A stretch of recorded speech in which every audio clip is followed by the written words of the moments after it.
মাটি আৰু বিভিন্ন জলাশয়ৰ পৰা পানী সূৰ্যৰ তাপত ভাপ হৈ জলীয় বাষ্পৰ সৃষ্টি হয়। বায়ুত থকা জলীয় ভাপ বা বাষ্পকে আৰ্দ্ৰতা বোলা হয়। বায়ুমণ্ডল যেতিয়া জলীয় ভাপেৰে ভৰি থাকে তেতিয়া আমি বতৰটো সেমেকা বুলি কওঁ।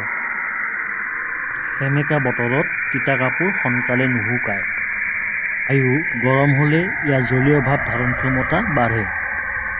জলীয় ভাপ বায়ুমণ্ডলৰ ওপৰলৈ গৈ লাহে লাহে চেঁচা হ'বলৈ ধৰে। অধিক ঘনীভৱনৰ ফলত বায়ুমণ্ডলত থকা জলীয় ভাপবোৰ পানীৰ কণিকালৈ ৰূপান্তৰিত হয়।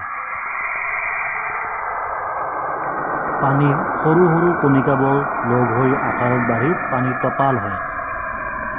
যেতিয়া পানীৰ টোপালবোৰ গধুৰ হৈ ওপৰত উপঙি থাকিব নোৱাৰা হয় তেতিয়া ই পৃথিৱীৰ মাধ্যাকৰ্ষণ শক্তিৰ প্ৰভাৱত অধক্ষেপণ হিচাপে পৃথিৱীলৈ নামি আহে। ইয়াকে বৰষুণ বোলা হয়।